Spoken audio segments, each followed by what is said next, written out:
What's going on, guys? Kyle here. And today on episode 3 of the podcast, I have a very special guest. Her name is Hallie Koenig. She has over 10 years of experience in AHS management. She has a master's degree in safety, and she is a CSP or certified safety professional.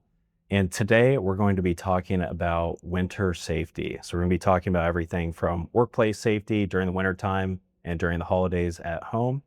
So I'm going to turn it over to her now. All right, so today we're going to be covering 12 topics relating to winter safety. The first 6 are going to be for the workplace, and then the last 6 will be regarding home safety. So our first topic today is going to be slips, trips, and falls. So slips, trips, and falls in the workplace, it's something that we all think about whenever we think about winter safety. So whether that be ice or snow or a mixture of both, that's something that as safety professionals we have to watch out for. And it's something that we've all probably dealt with in the past, whether that's on a job site or in a manufacturing setting or just, at a grocery store. It doesn't matter. That's a huge risk during the wintertime, depending on where you're located in the United States. So one way we can combat that is by putting down either salt or de-icer on walkways before you get into work. The second part that we have to be careful about is we have to be careful about once they track that water or moisture inside the facility. So there's a huge risk of slips, trips, and falls whenever they're walking outside and then once they walk inside. Yep. And I've seen in other places, different parts of the country where it may snow more regularly or where it's colder. Oftentimes companies will give vouchers like safety shoe vouchers. They also will give a voucher for a shoe cleat, which helps gain that traction if you're walking on snow or ice.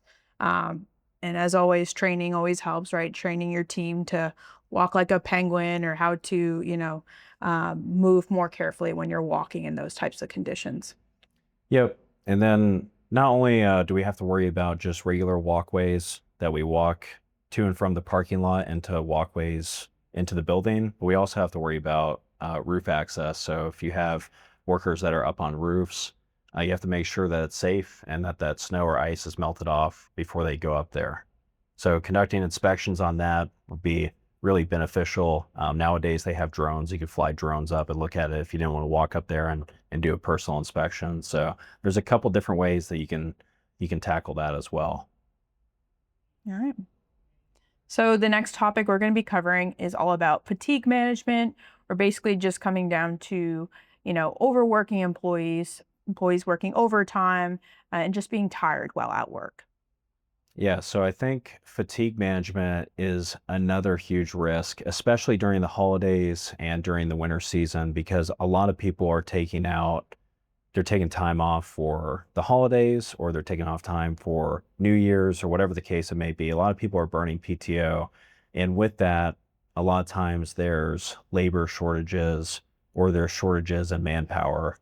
So in turn, production or management is going to have to fill that gap, which sometimes leads to people working more overtime. So fatigue management is a huge one that we have to be aware of and make sure that we have adequate manpower to cover some of those tasks that we're asking employees to do. Because if we start, pushing a lot of overtime, people are probably already out of the headspace anyway during the holidays because they're thinking about spending time with their families or taking PTO or holiday time. And then when you pile more man hours onto them or just hours that they're working, then it's going to in turn, turn into accidents. Yep. All right. And the third topic is going to be cold stress. Anything related to working in these types of temperatures, whether it's outside working or even just in facilities, warehouses that maybe aren't climate controlled, and you're dealing with some colder weather. Yeah, so cold stress is another one that we have to be careful of, especially well, I say the northern states, but I think it was last Christmas or the Christmas before that, that we had where we had one of the coldest Christmases here, at least in South Carolina, where we had pipes bursting and stuff like that because it was so cold. So it doesn't have to be in the north, but depending on where you are, there could be a higher risk for it. But one way we can combat that is making sure that employees have the right PPE. So making sure that they have the right gloves that they're working with, make sure that they have a sufficient amount of layers. And a lot of people that are used to that type of weather, especially up north, don't have to be told as much. But places like down here in South Carolina or more south where they might not be used to that colder wear or colder air, then you might have to do like a quick safety meeting and kind of reinforce that. And maybe if your company allows you to, or they have a budget, then to provide employees with jackets or gloves or something like that, warm weather, beanies. Yep. And one thing a lot of people don't realize is how similar cold stress actually is to heat stress, right? So it comes down to a lot of the same factors, could be personal factors. Are you eating well? Are you sleeping well? Are you hydrating? So a lot of people don't realize we all like to grab a coffee or a hot chocolate to warm ourselves up. Those types of drinks are actually not the best when we're in extreme conditions. Water, sports drinks, things like that can help regulate our body temperature better. Yeah, drinks like diuretics that could actually dehydrate you. That's something else that you have to push is make sure that people are hydrating correctly as well. Yeah. All right. Okay, our next topic is going to be vehicle safety, right? So, whether you work somewhere where you manage a fleet and you have company vehicles that you're responsible for, or even if it's just regular vehicle safety, you've had a nice snowfall overnight, you get into your vehicle covered in snow. What are we going to do to make sure we can get to work safely? Yeah, so probably the biggest one in my experience with fleet safety and vehicle safety, especially with semi trucks, is making sure that that snow and ice is completely removed off the top of the vehicle before you leave. That could be a huge liability to the company if they're driving down the highway and they forget that there's snow or ice on top of the vehicle, and then maybe it slides off, it hits another vehicle and causes an accident. So that's one of the main things. Making sure that your tire tread is sufficient, doing those vehicle inspections, even if it's, a truck or a car that you have at your company. It doesn't have to be a semi truck or, something with a high gross vehicle weight rating. It could be something as simple as a sedan that you rent out or give out to your employees to move from location to location. Making sure that tire tread is sufficient is going to be another one. Another one on top of that is making sure that there's, blankets, food, water, stuff like that. Because if for whatever reason, depending on where you're located in the United States or in Canada or wherever somebody's watching this, you could have a blizzard or something like that and get trapped in your vehicle, or there could be a pile up and you could be trapped for a couple hours as well. And coming from someone who grew up in Massachusetts, I am no stranger to driving in some extreme weather conditions. So I know that it's also good to have a decent amount of gas in your tank, right? If you're someone who likes to ride your vehicle on empty, if you know you've got some winter storms, some blizzards coming up, probably make sure you want to have a good amount of gas in your tank. And if absolutely necessary, get some chains for your tires too, if you know you're going to need that extra traction. Yep, absolutely. All right. So this next topic is very similar to what we talked about with fatigue management, but just a little bit more detailed on working distracted in the wintertime. Yeah, and that kind of ties in with the fatigue management as well, which is making sure you're not distracted by outside things that are going on. And it's really hard too during the holidays because people are thinking a lot about, their families coming in. And, depending on how good a relationship you have with your family, it could be like Christmas vacation where you have not so great of, you have a good relationship, but you don't at the same time. It could be distracting knowing that while you're at work, there's people at your home that maybe you just have to think about, how am I going to provide dinner or food or this or that, or maybe you're having personal fights with them or whatever. So just understanding that workers or just people, I say workers, but people in general have very dynamic family structures. So that could be very distracted at work or distracting at work too. Yep. So And you never know, this could be someone's first Christmas without a loved one, right? And you have difficult times ahead of you, or even just your basic stresses like, I got to go buy presents for my kids and just have family coming over, a lot to juggle at once. It's really easy to let your mind go somewhere else where you're at work. And obviously, as we all know, when you're working distracted, when you're driving distracted, you're more likely to be involved with an incident or an accident or injury. So it's important this time of year more than ever to stay on top of your game and remain focused while at work. Yeah, and probably my best advice for that, just personally, what I would recommend is just having frequent discussions with your teams and checking in with them. Because it's really easy to get personally distracted with work and not do like a kind of like a welfare check with your team, make sure that everything at home is okay. Because even though we're talking more or less winter safety, it's throughout the whole year. Like you said, there's a lot of things that can happen. People can lose loved ones. They get in marital fights or arguments or whatever the case is. People get in fights over money. People do a lot of different things that can distract them at work. So having a good relationship with your team and actually checking in on them and just saying, hey, how are you doing today, can go a long way. Yep. All right. So our last topic that relates to the workplace is going to be all about space heater safety. So all of our fire marshals out there love this topic. So Kyle. Yeah, so space heaters, probably one of the higher risk things that you have to watch out for in the workplace because especially in offices, it's a lot of people that have heaters. And you also have to watch out not only for the space heaters that are electric that you plug in, but some of the ones that take fuels and that people put out on the construction floor or workplace. Because, I mean, ultimately they have flames.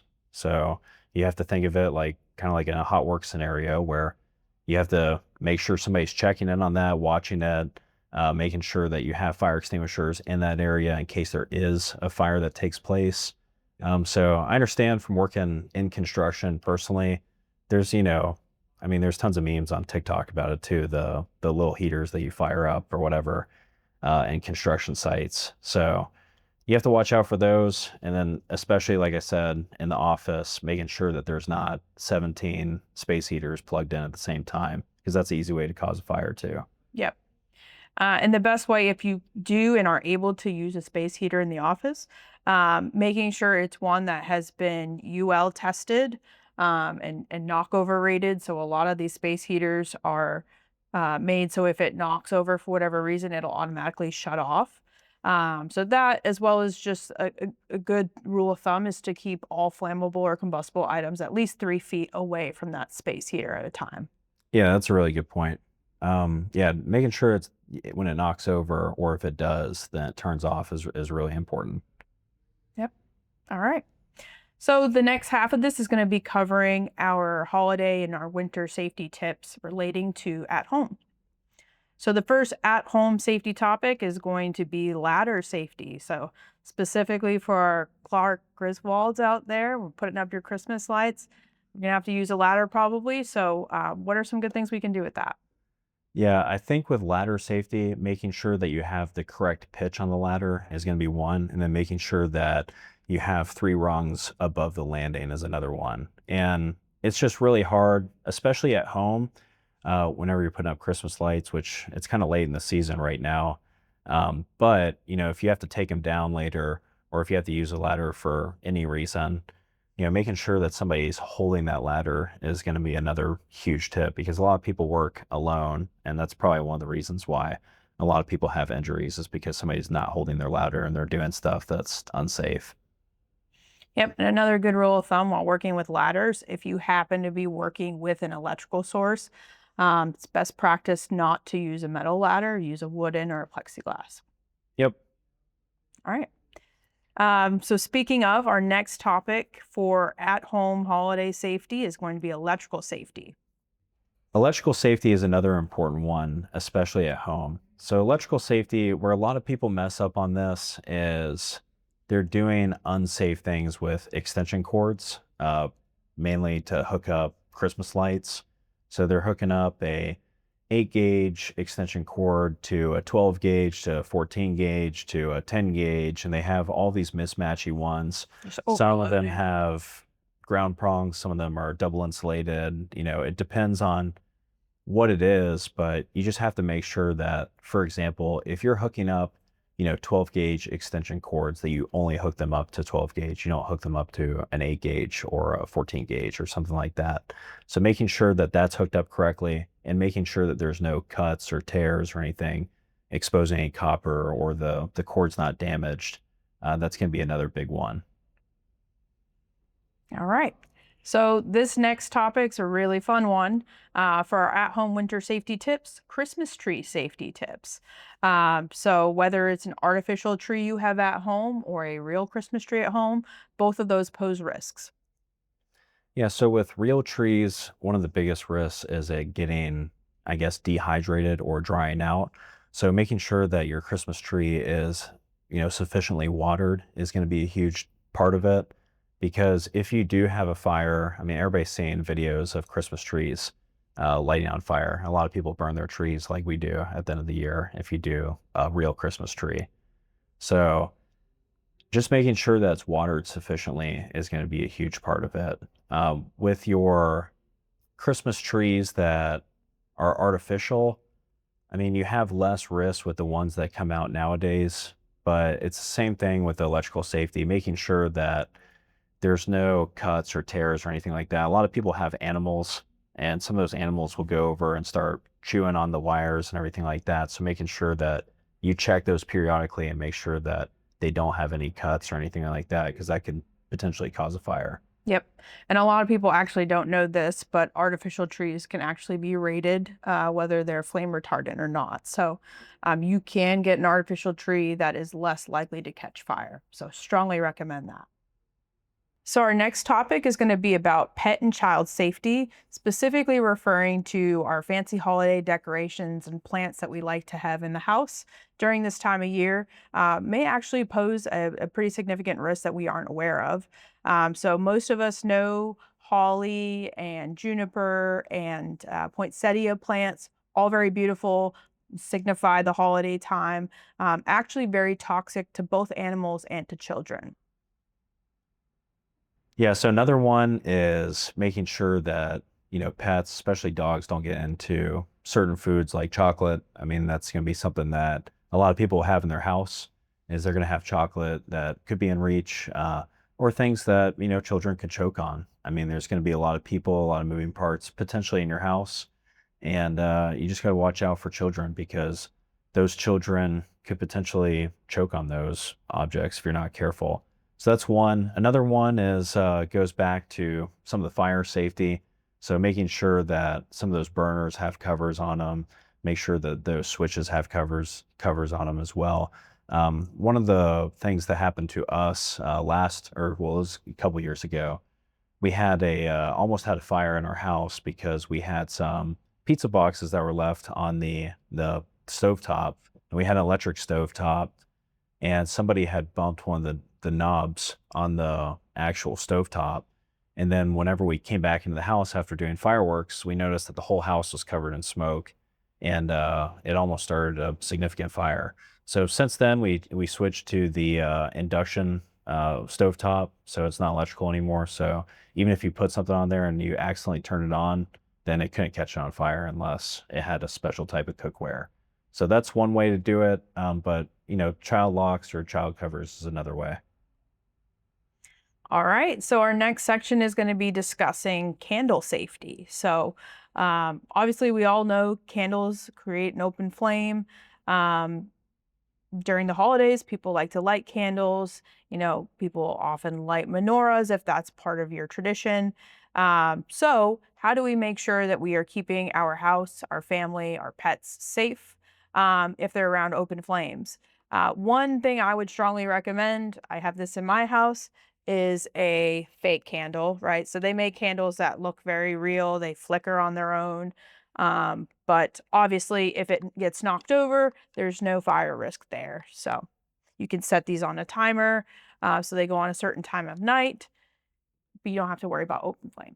All right, our last topic to round out this video is going to be all about food safety.